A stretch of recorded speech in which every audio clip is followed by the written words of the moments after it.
sudden death, and obesity. The Prophet Muhammad, peace be upon him, foretold that among the signs of the last day is that there will be an increase of sudden deaths.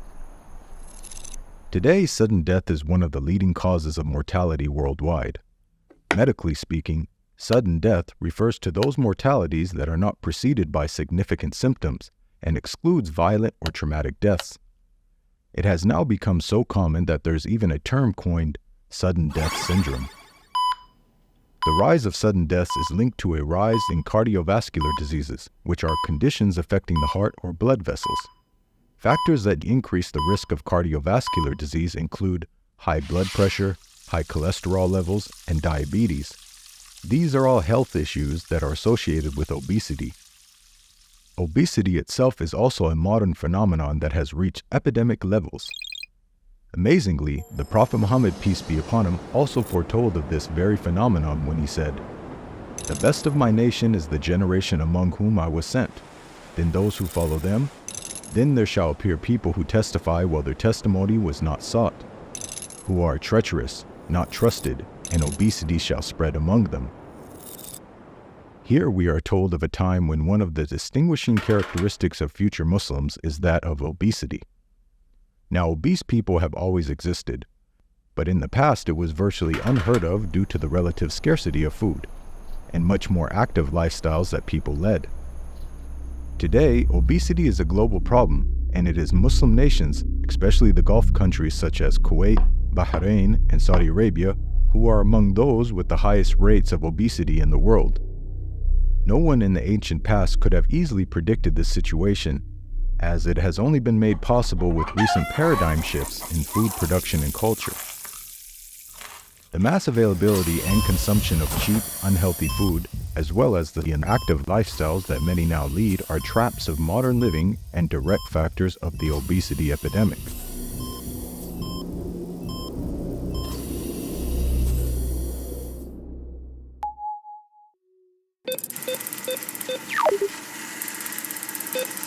Globalization of trade. The Prophet Muhammad, peace be upon him, foretold that, before the final hour, trade will increase until a woman helps her husband in business. Here the claim has been made that trade will keep increasing and eventually dominate to the point that women become involved in business. While people have been doing trade for almost as long as humans have existed, in the 7th century, when this prophecy was spoken, the world's economies were very much siloed and trade accounted for a tiny percentage of their wealth. Today, trade represents more than half the world's gross domestic product, or GDP. The trade-dependent global economy as it exists today has only been possible through a series of monumentous historic events that took place after the 7th century. The 15th century saw the dawn of the Age of Discovery, in which European empires set up global trade routes. The 18th century witnessed the Industrial Revolution. Machine manufacturing allowed goods to be produced in large quantities more quickly and cheaply than ever before. The 20th century suffered 2 world wars, and in their aftermath, the establishment of institutions and treaties that further facilitated trade at the international level. Recent technological revolutions, such as the internet, have also accelerated the globalization of trade, with people from all over the world being better connected than ever before. We can see that it is only through a series of world-changing events over the last few centuries that the globalization and dominance of trade has been made possible. The globalization and dominance of trade has brought with it massive societal upheaval. The insatiable capitalistic drive to maximize profits has been a major force for women entering the workplace. From the perspective of capitalists, women entering the labor market in large numbers increases the labor supply. More workers means greater competition for jobs, thus reducing employee wages and increasing capitalists' profits. Amazingly, this capitalistically driven phenomenon of the 20th century, which has seen women entering the workspace in their millions, was also foretold in the prophecy, which stated that trade will increase until women take part in business. As a consequence of the hyper-capitalistic age that we live in, the West has seen a drastic decline in the birth rates, with many women delaying starting families and even foregoing children altogether in order to prioritize their careers. Abu Huraira, who was a close companion of the Prophet Muhammad, shared a prophecy which foretold of this phenomenon. A woman will be taken and her stomach ripped open. Then what is in her womb will be taken out and discarded for fear of giving birth. This description closely resembles modern surgical methods of sterilization such as abdominal hysterectomies. This is a permanent form of contraception which involves making an incision in the abdomen and removing the uterus. While today this surgery is no longer used for the purposes of preventing pregnancy, back in the 1950s and 1960s, hysterectomies accounted for an enormous percentage of sterilizations, thus fulfilling the prophecy.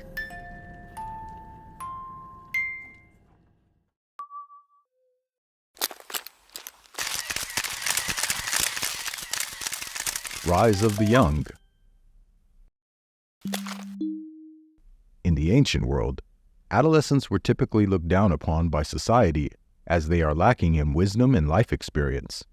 As far back as the 4th century BCE, Aristotle wrote, "Young men are high-minded because they have not yet been humbled by life, nor have they experienced the force of circumstances. They think they know everything and are always quite sure about it." Almost cross-culturally, young people were not considered as sources of knowledge, nor did they exert influence in society. Yet the Prophet Muhammad, peace be upon him, foretold of a phenomenon regarding young people in the end times. Verily, among the signs of the hour is that knowledge will be sought from the young. Fast-forwarding to the modern digital world, thanks to the advent of the internet, one would expect to be living in a golden age where genuine people of knowledge are better connected to the masses than ever before, with easy access to wisdom and learning, all within the comfort of our homes. Rather paradoxically, we find that the exact opposite is the case. Today we have witnessed the phenomenon of the rise of social media personalities and influencers. Young people of little to no learning whose followings are measured in the millions, dwarfing older, genuine people of knowledge who have largely become marginalized and disconnected from the masses. No longer do people seek out quality knowledge from the correct sources. Today it is the young who hold sway over the hearts and minds of the masses, just as the prophecy foretold.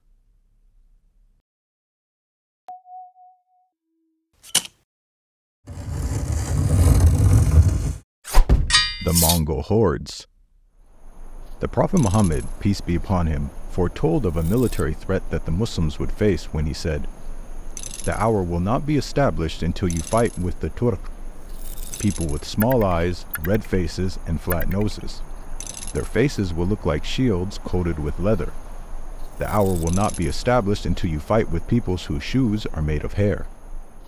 This prophecy was fulfilled in the 13th century when the powerful Mongol Empire invaded the heart of the Muslim world. The Mongols are non-Arabs whose primary distinguishing features are their reddish complexion, round shield-like faces, and small eyes. Here is a contemporary portrait of the Mongol Emperor Kublai Khan, whose features perfectly match the prophecy's description. Note also the prophecy's mention of shoes made of hair. Again, this accurately describes the Mongol footwear, which consisted of boots covered in fur that were worn to protect against extreme cold temperatures. Now, the prophecy refers to the attackers using the Arabic word Turk. Just who are the Turk, and can they be linked to the Mongols? The word Turk means Turkic, which perfectly describes the Mongol hordes, who were composed of a mixture of nomadic tribes including Turkic people. For example, the Tatars were a Turkic ethnic group who were incorporated into Mongol society by Genghis Khan. The Mongol Empire even allied with the Tatars, and as a group they fought battles with the Muslims, including the siege of Baghdad in the year 1258 CE. This event is considered to be one of the darkest episodes in Muslim history. At the time, Baghdad was the political center of the Muslim world, with the Caliph, who was the supreme leader of the Muslims, residing there. With the invasion of the Mongol hordes, a full week of pillage and destruction commenced. mosques, hospitals, and palaces were destroyed. The books from Baghdad's world-renowned libraries were thrown into the Tigris River in such quantities that the river is said to have run black with ink. Conservative estimates state that hundreds of thousands of men, women, and children were massacred, including the Caliph himself. Abdullah bin Amr ibn al-As, who was the close companion of the Prophet Muhammad, peace be upon him, shared more details about this event. Some of my people will alight on low-lying ground, which they will call al-Basra, beside a river called Dijla, the Tigris. Its people will be numerous, and it will be one of the capital cities of immigrants. At the end of time, the descendants of Qantura will come with broad faces and small eyes. The town's inhabitants will then separate into 3 sections, one of which will follow cattle and live in the desert and perish, another of which will seek security for themselves and perish, but a third will put their children behind their backs and fight the invaders, and they will be the martyrs. We can see that this prophecy also mentions an attack by people with broad faces and small eyes, linking it to the previous Mongol prophecy. We are provided with some additional details that accurately identify the exact location of the Mongol invasion, a city by the name of Basra.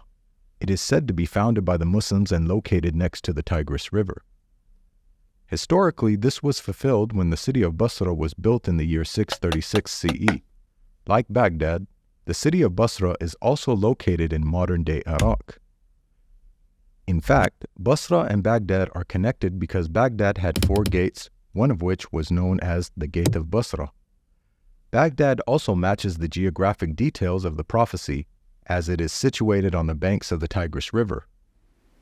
Note the prophecy's statement that the Muslim inhabitants will split into 3 groups, and all of 3, even those who fight back, will perish at the hands of their attackers, indicating that not only will the Muslims be defeated, but that it will be an utter annihilation. Again, this perfectly describes the invasion of the Mongol hordes who carried out the mass slaughter of the Muslims of this region. We can see that these prophecies accurately foretold numerous aspects of the Mongol invasion of the Muslims. Amazingly, these prophecies were made in the 7th century, over 500 years before the Mongol Empire was even founded by Genghis Khan.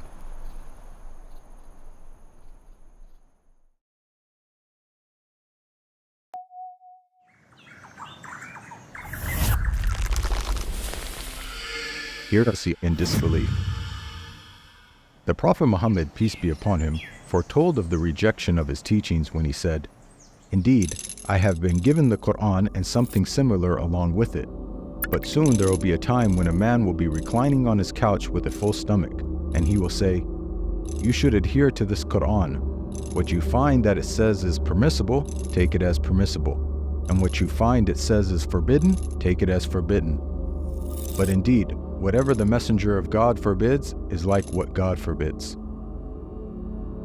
This perfectly describes a modern phenomenon we have witnessed whereby heretical groups of Muslims attempt to delegitimize the Sunnah, which is the prophetic traditions of Muhammad, in order to escape the definitive interpretation it provides of the Quran so that they can reform the religion and follow their own desires. One example of such a heretical group is the so-called Quranists, or Quran-only Muslims, who claim to follow only the Quran and reject the entirety of the Sunnah. The Prophet Muhammad, peace be upon him, even foretold of a time when heretical groups will be so widespread that entire mosques will be filled with disbelievers.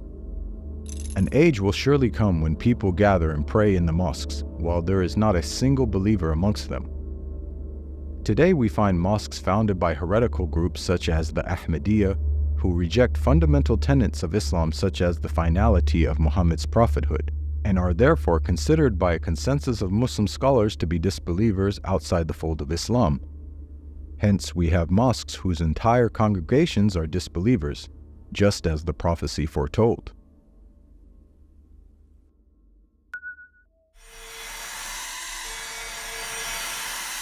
Construction in Mecca and Medina. The Prophet Muhammad, peace be upon him, foretold of the future state of his mosque in Medina in the end times. The Antichrist will come, climb on the top of Mount Uhud, look at Medina, and say to his companions, 'Do you see this white palace? This is the Mosque of Ahmed.' The mention of the Mosque of Ahmed here is referred to the Prophet Muhammad's mosque in Medina known as Masjid al-Nabawi.